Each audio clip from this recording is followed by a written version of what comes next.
Good evening, my name's Alex Campbell. I'm Dr Paul. You want to do a second drink, Mario? We gonna do the whole review like this, mate? Yeah, mate. Nah, fuck that. My voice hurts.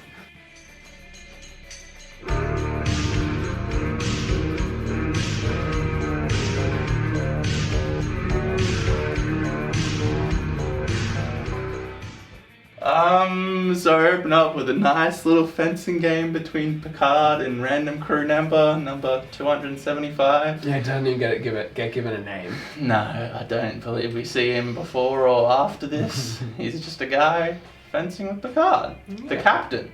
Yeah, that'd be so nerve-wracking, eh? Yeah, not knowing whether you had to take it easy on him and let him win, or if he would know that you're letting him win then, so you got to go full out. I feel like he did let him win at the end, though. That's possible. That's very possible. Interesting move, sir.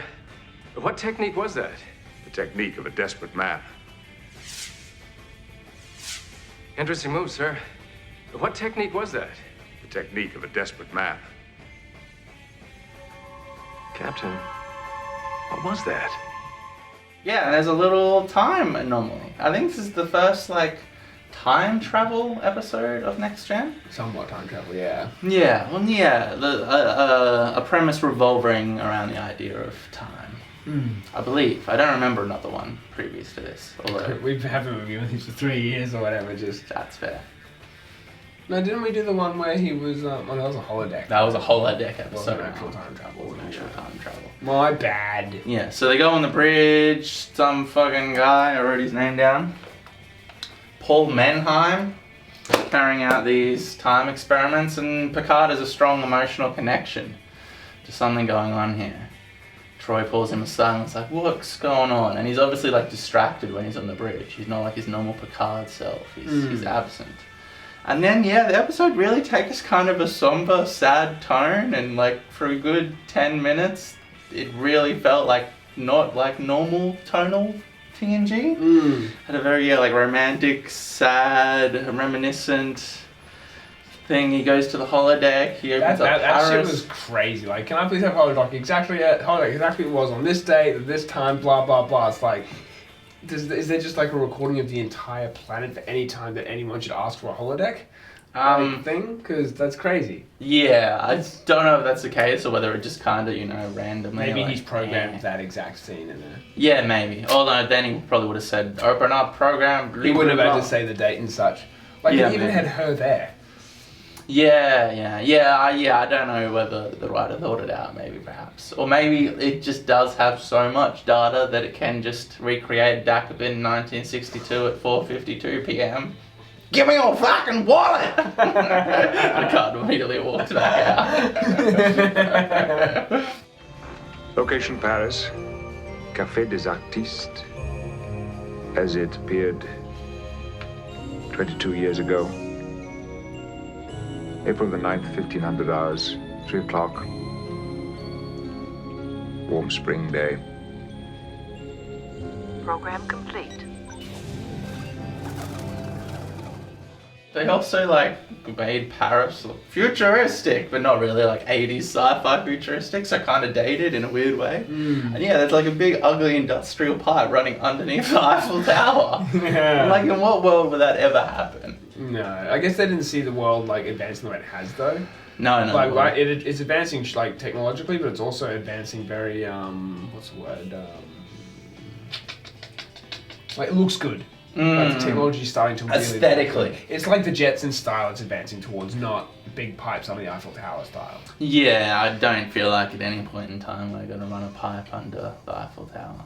No, unless Paris is just so full of shit that's the sewage pipe that, I mean, that's possible. Because French people suck. No offense, French people. Please like, subscribe, and comment. Yeah, so I found myself probably about halfway in, getting really bored and kind of drifting off.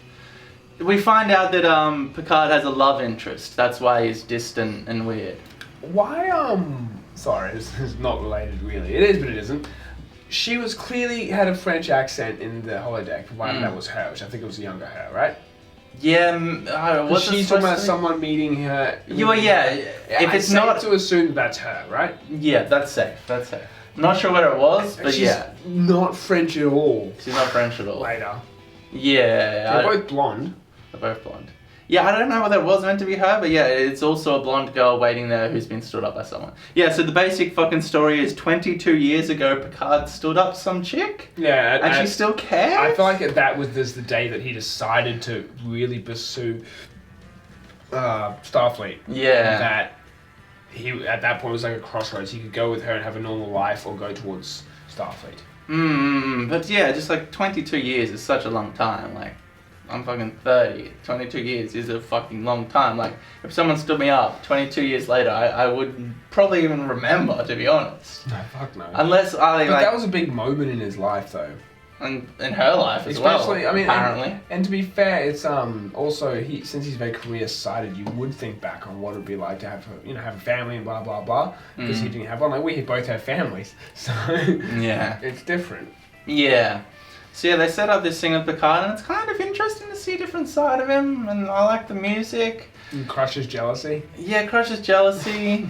Troy had a few moments where she was talking to Crusher and Picard about stuff. Yeah, just prodding them. Yeah. Your emotions were strong, thank you. Everyone in the room could tell that. Oh, we get a bunch of time travel, like the exposition. We find this guy, what's his name? Paul Manheim. And yeah, he's been conducting these experiments, and it's like an atypical Heimsies.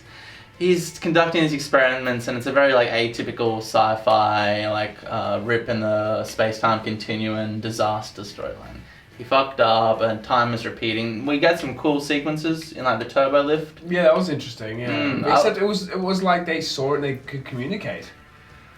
Yeah, it was weird. So our crew walks into the turbo lift, they turn around and they see themselves about to walk into the turbo lift. But then they look at themselves, the ones outside, they're both communicating with each other. Yeah, but it cuts out to the ones outside the turbo lift, and you follow them for the rest so of the it's episode. Really curious. Like, it's like a different version of our crew. Yeah, but at that point you still were following them like it was normal. You know what I mean? It was done well.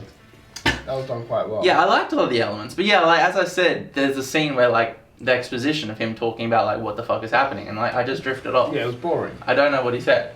I can't go into the mechanics of this specific time travel lore because I didn't listen to it. Incidentally, Captain, the effects of the time distortions are now being felt in the Illicom system. It's us before we step into the turbo lift. It's happening again. I feel no disorientation, nor do I. Analytical Alex. Right, yeah. For being honest, the episode was boring. I mean, it was boring, but it had interesting moments. Yeah. I feel like I was interested at the end when Data was going down. The Data seems really good. That was good, and Picard telling him why he wanted him to go down was a really good scene.